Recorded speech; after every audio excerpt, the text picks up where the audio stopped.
look at all of that cold air that will be moving into the southeast starting on Thursday. I'll have more details on the temperatures and our rain chances coming up. Now at 10, an update in Wagner, South Carolina as the fire department demands for action to be taken. We take you to the council meeting. And Columbia County is meeting tonight. Updates on the budget and more. Your news at 10 start now. Live from Television Park, this is WJBF News Channel 6 at 10 on BTV. Good evening, everyone. You're watching Your News at 10. I'm Graham Lee. Thank you for joining us. Brad has the night off. Coverage you can count on begins. It is time now for our first check of the weather. For that, we turn to our chief meteorologist, Jennifer Tracci. Jenna. Well, Graham, we definitely had a rainy Tuesday, also very cloudy, poor visibility, and not super warm. The temperatures were much cooler today with all the rain, and notice those rainfall totals anywhere from around 1/4 of an inch to 3/4 inch. Highest rainfall totals in some of our northern and central counties. That would be places like Washington over towards Burt County. That's where we picked up 1/2 inch to 3/4 of an inch, even 0.85 there in Sandersville. But right now on Live Viper 6, not a whole lot of rain here. You can see just scattered showers moving through Barnwell, Bamberg, Allendale, and Screven County. Also in the metro, we have this one isolated shower over Evans and Martinez. Then down towards the south, you can see there in Sylvania, Allendale, Bamberg, Barnwell, covered with that very, very light rain. So nothing heavy. It's just very damp outside. Here's a look at our Terry Lambert Hyundai Skyview cam. Earlier today, we got 0.17 inches of rain at Augusta Busch Field. Of course, that'll update tomorrow. This morning, we were 10 degrees above average with a low of 51, climbed to 67, but it definitely felt a bit cooler than that with all the rain and the wind. Low 60s for the most part, so it's actually pretty mild tonight. So even though it was cooler today, the temperatures really aren't dropping off that much. So these temperatures aren't much different than our highs today. 64 in Barnwell, 65 in Millen. Aiken, you're at 62 degrees. Wrightsville at 63, 61 in Edgefield. Winds are pretty light, only up to around 8 miles per hour coming in from the south. Barnwell at 9 miles per hour. We have low pressure in the Gulf of Mexico with a lot of rain across the Florida Panhandle, and then scattered showers in our area and more scattered shower activity along that cold front. That'll move through tomorrow morning, so we will still have the chance of some light rain. We'll be right around 60 degrees, warming up all the way into the mid-70s tomorrow afternoon. Then the wind will take over along with the big cool down, so high wind gusts Thursday and Friday, highs only in the 50s. Coming up, I'll have a look at your forecast through the weekend. We do have a chance of some patchy frost. I'll break down all the details coming up, but back to you, Graham. All right, Jenna, thanks. Met you over Augusta now. And Columbia County Commissioners meeting tonight days after their annual planning advance in Athens. Our Hannah Latier shows us what they talked about. 2 meetings within 2 days for the Board of Commissioners. But unlike Tuesday night's meeting, there was no vote at the planning advance on Sunday. Leave here at 7 o'clock on a Sunday morning. Staff gives up a day off, so staff works. But it's all about bonding, being together, spending time together, and getting to know each other. County budget updates were given at the planning advance. We have a balanced budget. Spending on all the departments are where we said they would be, so we're in a good place. We usually always have a surplus, always have a little bit of surplus, not a lot, but we continue to lower the millage rate every year to ensure that we give any surplus back to the voters. So the incorporation and consolidation of the county came up. Not many updates since the feasibility study was released back in February. There will be public meetings held with more information. We're still discussing it. Next steps would be we would vote to ask the legislature to pass local legislation, which would go before the voters. And so the voters ultimately decide, but we haven't gotten to that point yet. Next is House Bill 581. The county has the option to opt out of the legislation that would limit property tax increases based on the inflation rate. If the county doesn't opt out, leaders might have to find a way to make up for lost revenue. It just all depends on the revenue, it depends on the growth.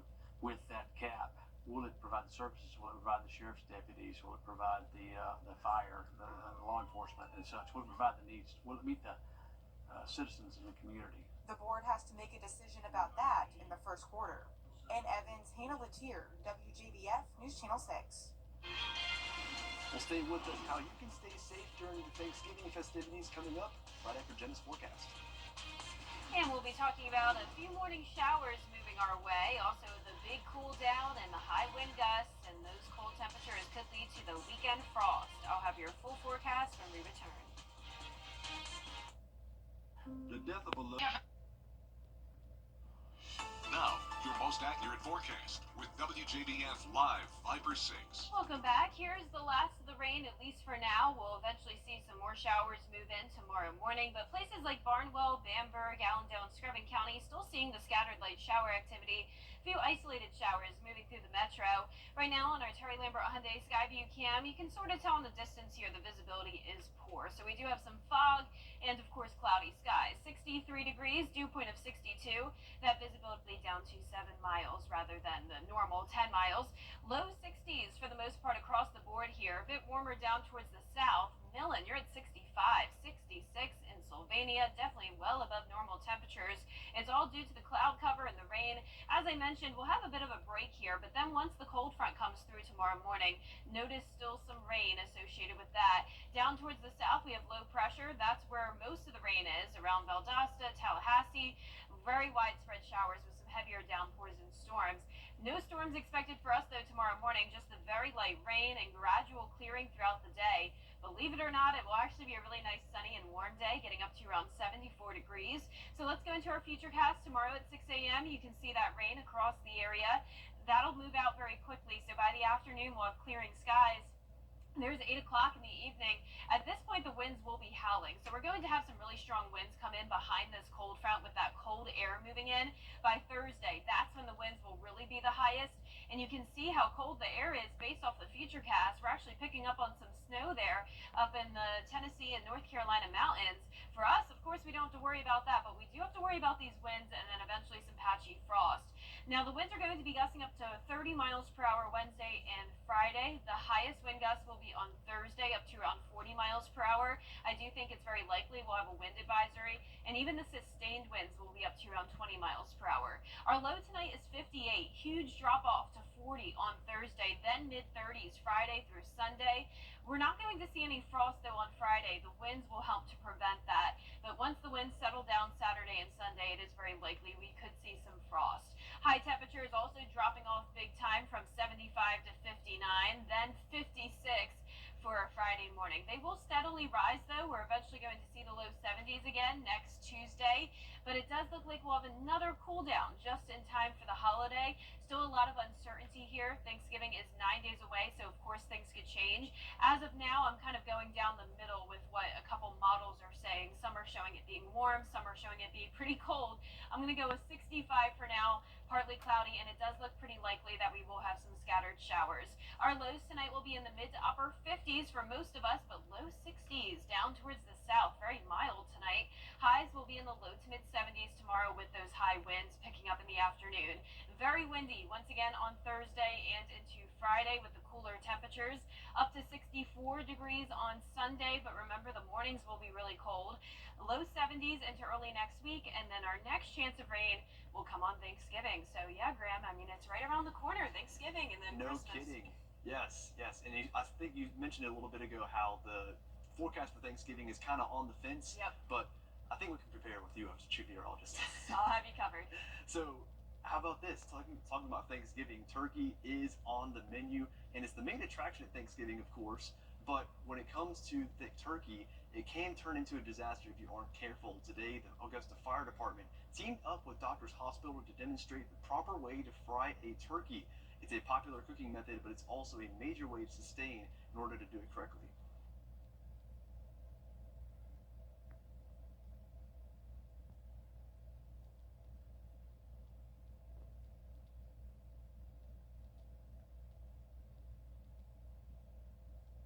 I think today is just a reminder.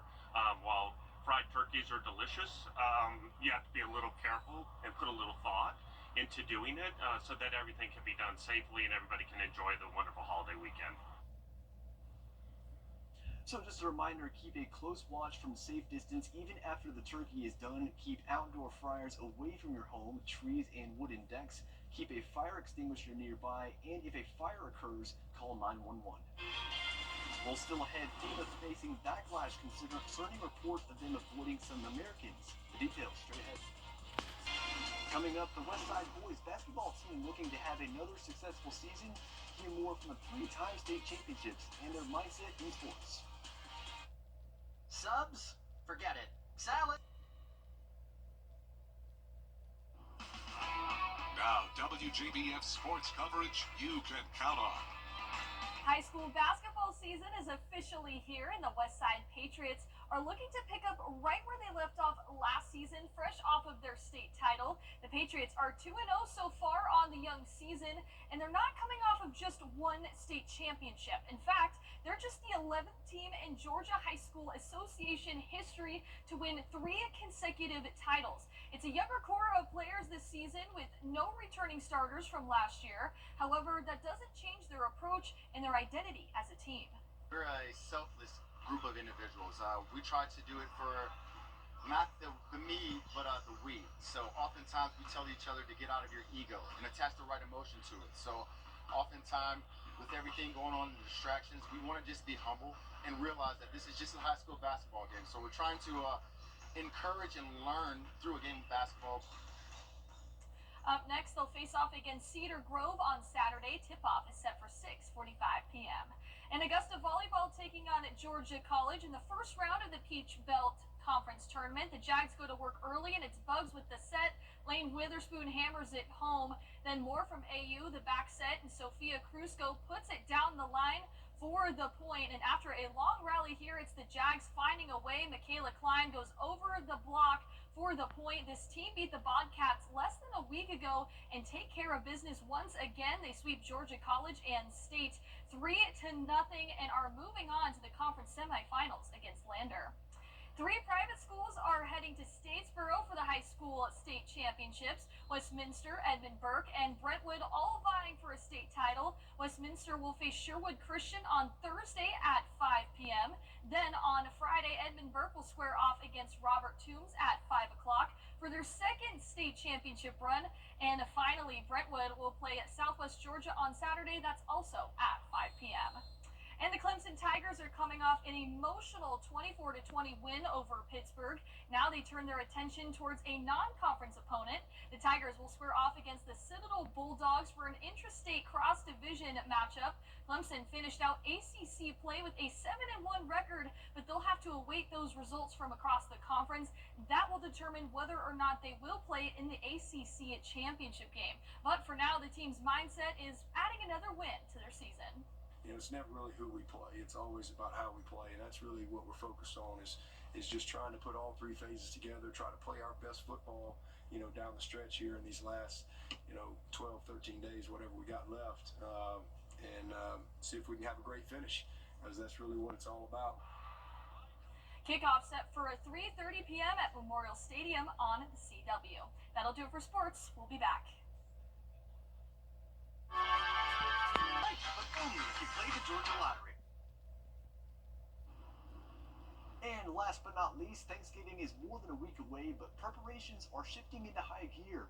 Especially for the crew working the Macy's Day Parade. Greg Mocker shows us a behind-the-scenes look from Moonachie at New Jersey. From the look on their faces, this could be the anti-Thanksgiving Day float. Sculptors spent 100 hours creating the figures of Wednesday and Pugsley from the Netflix show. Dora the Explorer is in a better mood. She's all smiles. Flowers are blooming. 6 months to a year for a float or balloon to make it through the process. Brendan Kennedy is the director of creative production for Macy's Studios. He knows the details for the 7 new floats. Here's a chance for a close-up. It's pasta night, an actual knight and a dragon made from pasta. Elbow macaroni talons to even angel hair on the rigatoni pony. There's a first this year. They will literally breathe fire down the streets of New York City. The Bronx Zoo has animals on parade for the wondrous world of wildlife. Each animal is life-size. One famous well-known figure is ready to set sail. Captain Minnie makes an appearance at the annual preview. Macy's Parade Studio in Moonachie opens its doors for a behind-the-scenes look. See what it takes for them to get ready for Thanksgiving Day. The ultimate in big balloons, fantastic floats, just amazing pop culture yearbook, and being able to be a part of it is just magic. They know that memories are made as the balloons and floats go by, so look for the details. They'll stick with you for a long time. It's never the same Macy's Thanksgiving Day Parade. This is the 98th annual event. Yeah, it's been around for so long. I've never been, but I always watch it every year. It's still on my bucket list. So one of these years, I'm going to go to New York City and see it for myself. Yep, there's a meteorologist I know down in Florida who's actually going to be in the parade this There you year. go. And I'm a little jealous, That's not so gonna cool. lie, but That's shout out awesome. to her. I mean, that is Awesome. so cool.